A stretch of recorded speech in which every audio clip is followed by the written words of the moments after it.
کہ میں نے تو تیری خدمت کی ساری زندگی، اور آج تک ہم بھی عزیزوں اگر اپنی زندگیوں کو پر غور کریں تو ہم بھی اپنی راست بازی کے کاموں کی فہرست خدا کی حضوری میں لے کر آتے ہیں کہ ہم نے تیرے لیے یہ کیا وہ کیا اور تو نے ہمیں کچھ بھی نہیں دیا۔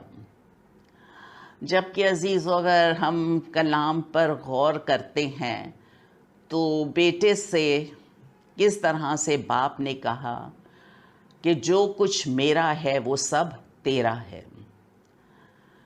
عزیزو، جو کچھ میرا ہے وہ سب تیرا ہے، یا آسمانی باپ نے تو ہمیں اپنا اکلوتا بیٹا ہی دے دیا، اور یہ جو کچھ خدا نے کیا وہ اس کی محبت، پیار اور فضل ہی تھا۔ بڑے بیٹے کو باپ کی محبت کا اندازہ نہیں تھا، جبکہ اس کا باپ محبت سے بھرا ہوا ہے۔ خدا کی صفت معاف کرنا ہے۔ خدا باپ نے کس طرح چھوٹے بیٹے کو اپنی محبت میں معاف کیا جب اس نے اپنے گناہوں کا اقرار کیا۔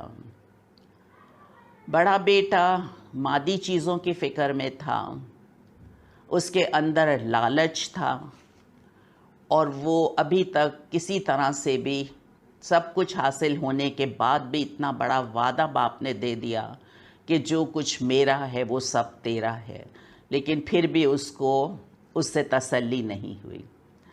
آج بھی ہم میں سے کئی خدا سے زیادہ مادی چیزوں کو اہمیت دیتے ہیں۔ ضرورتوں کے لیے عزیزوں ہمیں خدا پر بھروسہ رکھنا ہے اور ایمان سے اس سے مانگنا ہے۔ وہ افراد سے دینے پر قادر ہے۔ فقط پہلے اس کی راست بازی کی تلاش میں رہنا ہے تو عزیزوں یہ چیزیں ہمیں ملتی جائیں گی۔ یہ خدا کا وعدہ ہے۔ خدا کا شکر، اس کے نام کی تعریف کرتے ہیں۔ ایک بڑی خوبصورت آیت ہے جو میں یہاں پر آپ کے ساتھ شیئر کروں گی، فلپیوں 4 باب کی 19 آیت، کہ میرا خدا اپنی دولت کے موافق جلال سے مسیح یسوع میں ہماری ہر ایک احتیاج کو رفع کرے گا۔ باپ نے ہمیں بیٹے میں سب کچھ دے دیا ہے، اور آج کے دن تک ہم نے جو کچھ حاصل کیا ہے، کر رہے ہیں اور کرتے رہیں گے، وہ ہم نے بیٹے میں حاصل کیا ہے۔ اگر آج ہم بھی اس دنیا میں رہتے ہوئے معجزہ چاہتے ہیں تو ایمان رکھیں اور خداوند کے پاس آئیں اور اپنے گناہ گار ہونے کا اقرار کریں۔ خدا معاف کرنے پر قادر ہے۔ ایک بڑی خوبصورت آیت ہے جو میں یہاں پر آپ کے ساتھ ضرور شیئر کروں گی۔ ائزایہ 44 کی 22 ورس میں لکھا ہے، میں نے تیری خطاؤں کو گھٹا کی مانند اور تیرے گناہوں کو بادل کی مانند مٹا ڈالا۔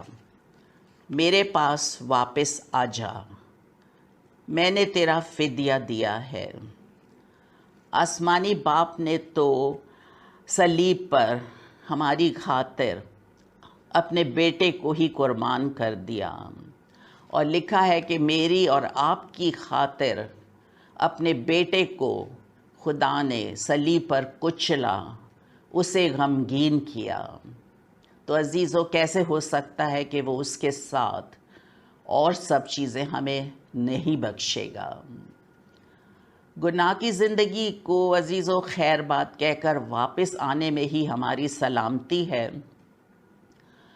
آج ہم جب کلام کے اس حصے کو پڑھتے ہیں، دیکھتے ہیں، اس پر غور کرتے ہیں، تو چھوٹے بیٹے کی خوبصورت بات یہ ہے کہ بے شک اس نے انکار کیا باپ کا شروع میں، گناہ کی زندگی میں چلا گیا، گناہ سے سمجھوتا کر لیا، لیکن جب اس کو ہوش آئی، عزیزو ہوش جب انسان کو آتی ہے تو پھر ہی وہ اپنے گناہ گار ہونے کا اقرار کرتا ہے، ورنہ پھر اس سے پہلے وہ بے ہوشی کی حالت میں ہی ہوتا ہے، کیونکہ یہ کلام میں لکھا ہوا ہے کہ جب اسے ہوش آئی۔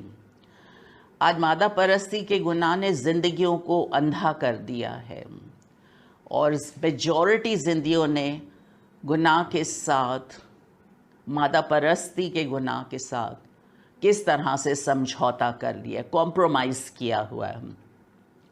اس سے باہر نکلنے کی شدید ضرورت ہے۔ زر کی دوستی خدا سے، کلام میں لکھا ہے، خدا سے دشمنی ہے۔ زر کی دوستی ہر قسم کی برائی کی جڑ ہے، جس کی آرزو میں بعض نے ایمان سے گمراہ ہو کر اپنے دلوں کو طرح طرح کے غموں سے چھلنی کر دیا ہے۔ اس کو آپ پہلا تیموتھیوس 6 باب کی 10ویں آیت میں پڑھ سکتے ہیں۔ عزیزو، خدا کے وعدوں پر بھروسہ کرنا سیکھیں۔ جس طرح پولس رسول نے بڑی خوبصورت بات کی ہے کہ میں نے سب حالتوں میں بھوکا رہنا، سیر ہونا سیکھا ہے۔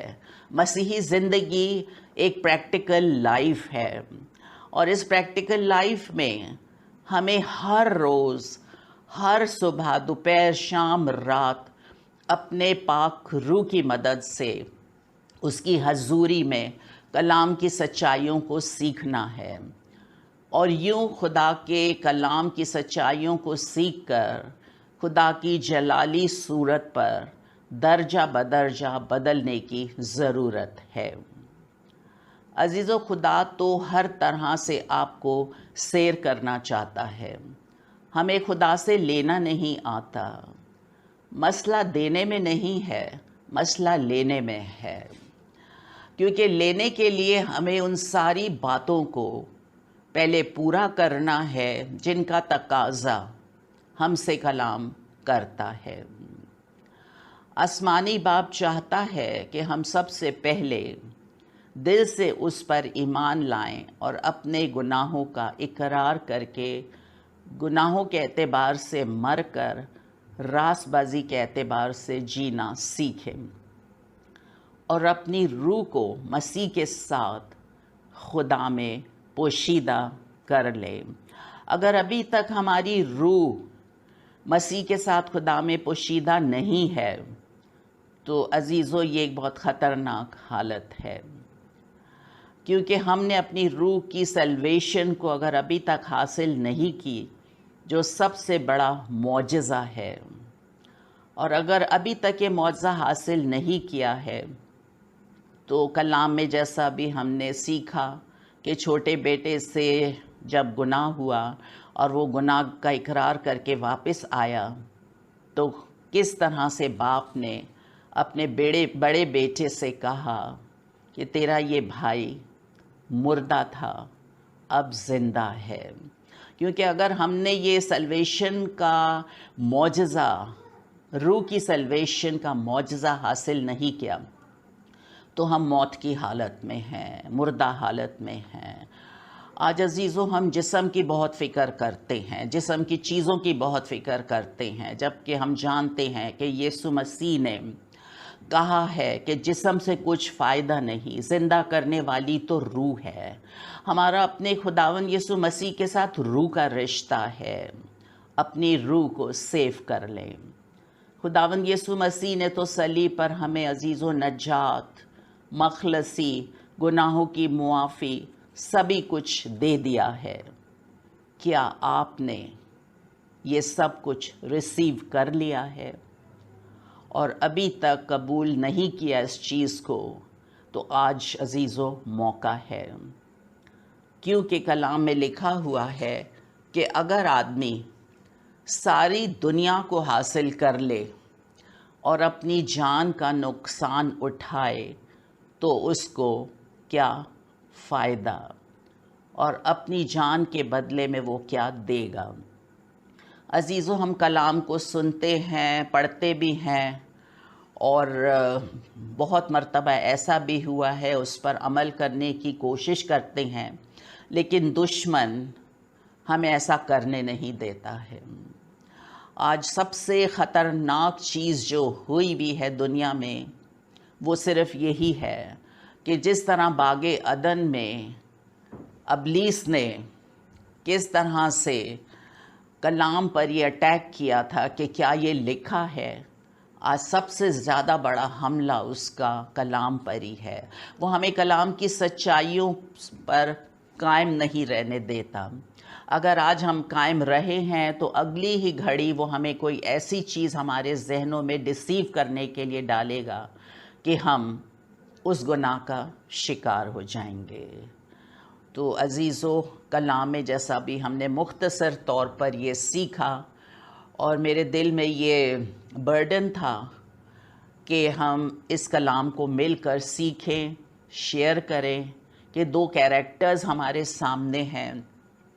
ایک کیریکٹر چھوٹے بیٹے کا تھا، مصرف بیٹا جس کو ہم کہتے ہیں، لیکن اکثر ہم اس بڑے بھائی کے بارے میں اتنا نہیں سیکھتے. حالانکہ اس بڑے بھائی کی جو میجورٹی کی دنیا میں آج یہ ہو رہا ہے کہ لوگ جو ہے 2 مالکوں کی خدمت کر رہے ہیں. مادہ پرستی سے انہوں نے اتنا دل لگا لیا ہے کہ ہمیں اس کا شاید اندازہ بھی نہیں ہے کہ تاریکی کی طاقتیں آہستہ آہستہ ہمیں کہاں سے کہاں لے کر جا رہی ہیں. میں آج آپ کی بہن ہونے کے ناطے، ماں کے درجے کے ہونے کے ناطے آپ سے یہ کہنا چاہوں گی کہ وقت کی قدر کرتے ہوئے ہمیں سیلف رائٹیسنس کا شکار نہیں ہونا ہے. اپنی دنیاوی کاموں کی راست بازی کی فہرست نہیں خدا کے سامنے لانی ہے، کیونکہ خدا تو ہمارے دلوں کو جانتا ہے کہ ہمارے دل میں کیا کیا ہے. دلوں کا، گردوں کا جانچنے والا خداوند ہے. آج آپ خداوند کو موقع دیں کہ وہ اس کلام کی روشنی میں ہمیں سیکھنے کا، اس پر عمل کرنے کا فضل عطا کرے. میری دعا ہے ہر سننے والے کے لیے کہ خدا آپ سب کو کثرت کی برکتیں عطا کرے. آمین.